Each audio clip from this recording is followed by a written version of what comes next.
And now, Chris and I are going to take you on a trip to the past, almost 20 years back to the age of the Sega Genesis, to visit a mouse, a Mickey Mouse, in a new edition of Classic Corner. Once upon a mouse. Alex, I'm not saying that. It's stupid. Nobody would say it. Well, it's how the story begins. It's not like I wrote it, it's in the game. Dude, you can't substitute mouse for time. And now I've got this weird image of mice traveling through time fighting crime, except they're so small they can't do anything. Yeah. Okay, alright, well, let's just move on. Our story begins in the woods. And like any love-struck couple, Mickey and Minnie Mouse are holding hands and spinning in circles, very likely telling each other how happy they are together. You know, 5 out of 6 doctors would not recommend this, as you'd probably get motion sickness or a twisted ankle. So life is peaches and cream until the evil witch Mizrabel comes, puts Minnie in her pocket, and zips away. Most likely on her Nimbus 2000. Lame. Very.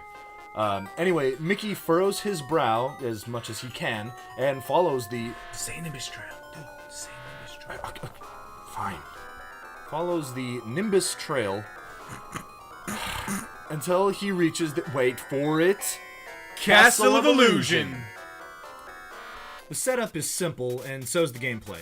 As Mickey Mouse, you go door to door around the castle, much like a kid selling candy for a fundraiser. Sell enough and you might get a radio or alarm clock.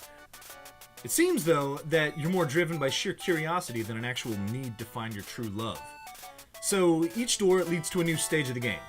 Actually, this game is really no different than about a bajillion other 16-bit side-scrollers. You move along, practically skipping even, and jump around slamming your butt onto the heads of your enemies, much like Super Mario. If Mario had a lead ass. Oh, and like Mario, Mickey has mad leaps. Maybe even madder than Mad Max. Who runs Bartertown? Mickey runs Bartertown. So, also in true Mad Max fashion, you collect apples, which can be used as projectile weapons. Now, this is something I've noticed being a common trend, specifically among Disney games. Fruit is deadly. See Aladdin. Apples, usually filled with plenty of vitamins and minerals and part of a complete breakfast, are now part of a complete death. An apple a day keeps the monsters at bay? Okay, never mind. That's really dumb. Delete this. Hey, apples to oranges, you actually go from apples to marbles and later a ball of fire. What was it? Okay. So, most of the game mechanics are standard. There are a few fun little twists to the gameplay, but for the most part it's basic.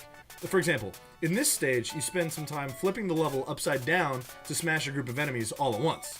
Just look at that silly clown. Gets what's coming to him. Dude, Chris, what? Don't mention the clowns. You know Jeremy has a crippling fear of clowns. Oh, right. Yeah, he's got that fear of cats, right?